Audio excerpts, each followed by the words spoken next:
Hey guys, let's resume to Last Channel. We're going to talk about the review of this deck and what I think you could do to it to change it, make it better, or make it way you want it.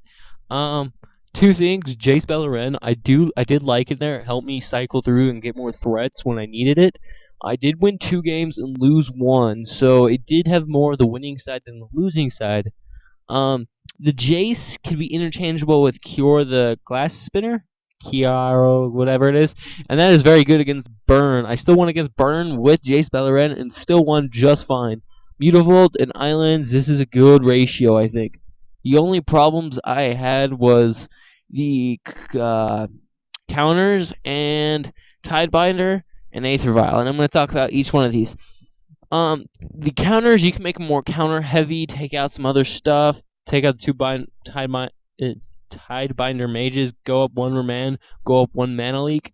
Mana leak's kind of weak. I would take out mana leak completely, put in another man and maybe an unsummon, or add another Aether Vial, because with 3 Aether Vials, it's kind of low odds of getting them, and you kind of want to get them in your first hand or a Curse Scratcher. So you always want to have a first turn play, and with Aether Vial being a 1 any, if you only have a Mutavault, you can still play it turn 1 and still have things going. Curse Scratcher is still great.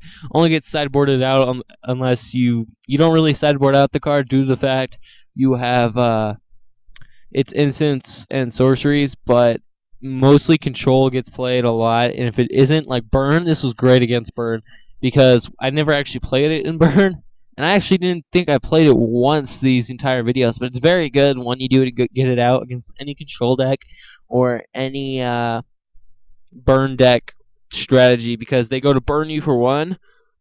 You can just make them have a lightning bolt, lightning strike instead of a lightning bolt, which kind of hurts them. Like, I mean, they can stop. You can still get the 3 through, but you have to pay that extra 1 to get through, making it harder for you to make counters. Lord of Atlantis is great. Master Pearl Trident still great. Silver Gale Adept still great. Tidebiters a bit weak if you're not going in the red-green matchups. The reason why it's main decked of 2 is because of Zoo. It takes care of zoo creatures mostly. Any mono red aggro takes care of, and green aggro usually takes care of. Other decks are included. Tarmogoyf it gets rid of, which is a biggie. I think it's the Goblin that's a 2/1. Swings in pretty quick. Master Waves, one problem I had with it is, since this is modern, Path to Exile just happens so often that you really can't have him out for too long. You just kind of hope to get in and swing the next turn as quickly as possible. One thing though is, once this hit against mono red, nothing could be done. I hit it for 5, which usually is a good number to have it with. And the thing is having 5 2/1s, they have to kill the 2/1s because they can't kill him because he's red, meaning he's going to be actually a threat because of other creatures and things like that. So mono red, this guy is great in. Yeah, you could make this a more controlling style or less controlling and more aggro, but I would prefer the aggro style. And just taking out the 2 mana leaks, add a Remand, add an Aether Vial, take out 2 of these for maybe I might add just stick with that. Add maybe a Master Waves and then one what was it? Unsummon or Cryptic Command. So you could make this very controlling or not, but I really enjoyed this deck. So the review is kind of short because there's not really much to review about, because the deck is usually it's usually pretty consistent because it's so streamlined and so has so much synergy. There we go. I'm just going to keep it simple with synergy. And it works very well.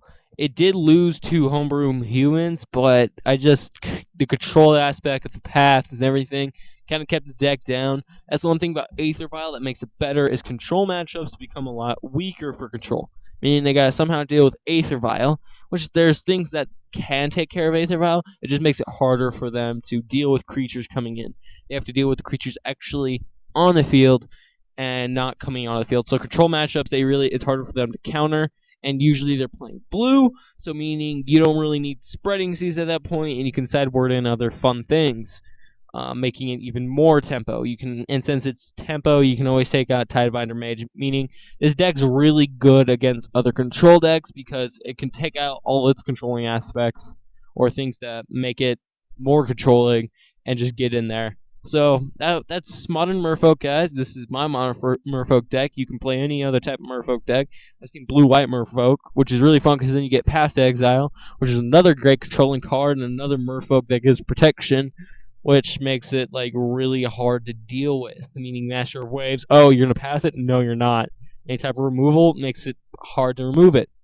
So blue white is a good one, but I like mono blue. Makes it easier to deal with, and it keeps the cost cheap. You can take out Jace Beleren, add it for Kiara or whatever, or you could just keep Jace Beleren as that. Take out the 4 Mutavault to make it really cheap. Some of these cards you may even have, like Tidebiter Mage, if you're a newer player and you were around MN14, was actually a card that I have a lot of, which is fine. Master Pearl Trident. If you're an older player, you probably have some of these cards. If not, you may have a Master Waves, which would be great. Vapor Stack, probably not. I have one of them actually. Remand, Mana League is. I mean, these are like commons and uncommons, guys. I mean, how many rares is there? 2, 6, and then I know 3, so that would be say 9, 10, 11, 12, 13, 14, 15, 16 is. I mean, it's not all just rare. It's very good and very affordable. So let me know down in the description down below what you guys think of this modern Merfolk build. What would you add? What would you change? What would you leave? Next we're gonna move on to EDH and then into standard.